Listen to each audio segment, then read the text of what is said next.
রোজার মাসে বাইরে থেকে হালিম কিনতে কিনতে আমি যে টাকা খরচ করি, আর এই হালিমই যদি আমি বাসায় বানাতাম তার অর্ধেক টাকা খরচ হতো। আর বাইরের হালিমের তো মাংস ঠিক মতো দেয়ই না, 4 থেকে 5 পিস হচ্ছে মাংস পাই। আর বাসায় তো প্রতি বাইটে বাইটে মাংস পাচ্ছি। আর রাঁধুনি হালিম মিক্স দিয়ে যে হালিম এত মজা হয় আমার আসলে জানা ছিল না। তো আমি এই জন্য রেডিমেড হালিম মিক্সই কিনে নিয়ে আসি, যে বাসায় বানাবো, আপনাদের সাথে রেসিপিটা শেয়ার করি।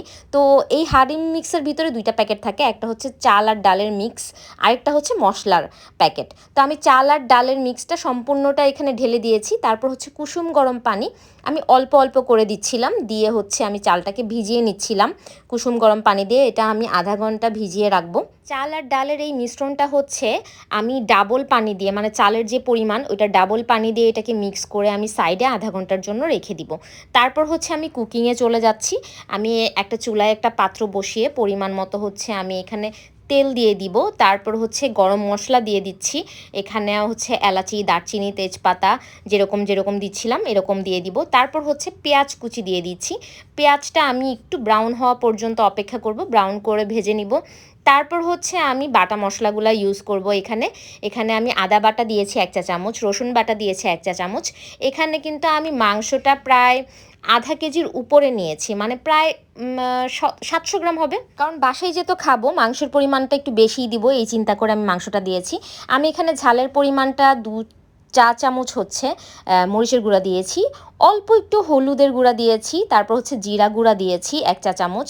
দিয়ে হচ্ছে এই যে হালিমের যে মশলাটা দিয়েছে না, ওই মশলার আমি বেশি অর্ধেক প্যাকেটেই আমি এখানে ঢেলে দিয়েছি, আর কম অর্ধেক প্যাকেট হচ্ছে আমি রেখে দিয়েছি, এটা আমি পরে ইউজ করব।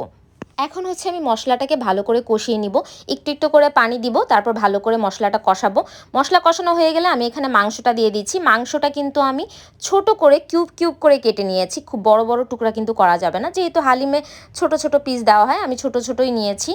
আর নিয়ে এটাকে ভালো করে আমি কষিয়ে এখন রান্না করব। আমি কিন্তু আবার পানি দিচ্ছি এটার মধ্যে, কারণ এখন আমি মাংসটাকে সিদ্ধ করে নিব। এখানে কিন্তু আমার মশলা দেওয়া শেষ, আমি এটাকে ঢেকে রাখবো। এবং যতক্ষণ সিদ্ধ হতে টাইম লাগে, অনেকের আধা ঘন্টা লাগতে পারে, অনেকের আরও বেশি লাগতে পারে।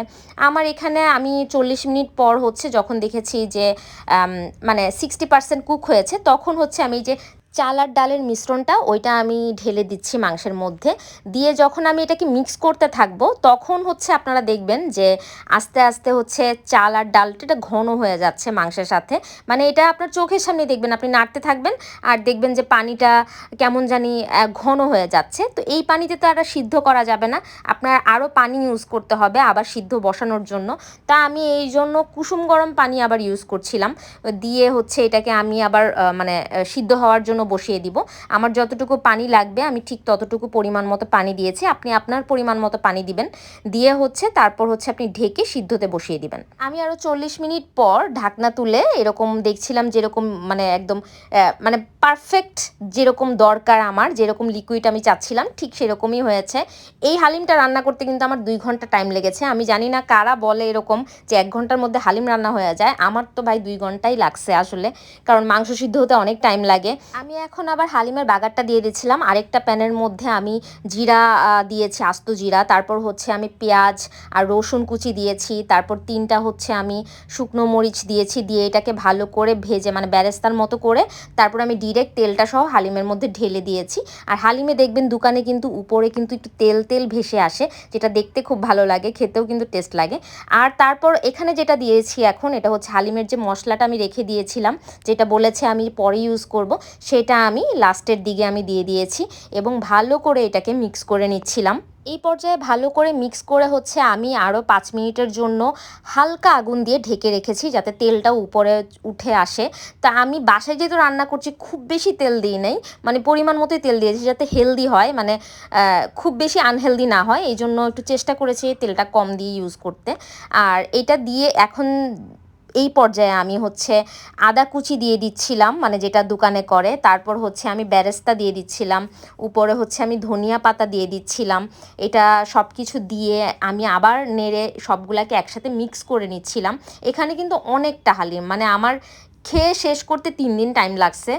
আর আমি আলাদা করে বাটির মধ্যে হচ্ছে সার্ভ করছিলাম আমার জন্য, যে আমি এখন খাবো। এই জন্য আমি উপরে ধনিয়া পাতা, আমার যতটুকু কাঁচামরিচ লাগবে এই কাঁচামরিচ দিয়েছিলাম, আমি বেরেস্তা দিয়েছি, তারপর একটু আদা কুচি দিয়েছি, তারপর আবার লেবুর রসও চেপে দিয়েছি, দিয়ে তারপর এইটা হালিমটা এখন আমি খাবো। হালিমটা যে খেতে কি মজা হয়েছিল আপনাদেরকে আসলে বলে বুঝাতে পারবো না। আমার হাজব্যান্ড খেয়ে বলতেছিল যে একদম দোকানের মতো হয়েছে। আমি এটা পরোটা দিয়ে খাচ্ছিলাম, এবং আমার পরোটা দিয়ে সবসময় হালিম খেতে ভালো লাগে, মানে খালি খালি খাওয়ার থেকে। আর বাসায় রান্না করার সবচেয়ে লাভজনক হচ্ছে যে মাংস থাকে প্রচুর পরিমাণে। আমি প্রতি বাইটে বাইটে মাংস পাচ্ছিলাম, আর মাংস মনে হচ্ছিল যে ডালের অংশ শেষ হয়ে যাচ্ছিল, কিন্তু মাংস শেষ হচ্ছিল না। কিন্তু বাইরে কিন্তু মাংস পাওয়াই যায় না, মানে খুবই অল্প মাংস দেয়, যেটা একদমই মন ভরে না। তো আমার আজকের রেসিপি এই পর্যন্তই। নেক্সট ভিডিওতে আবার দেখা হবে।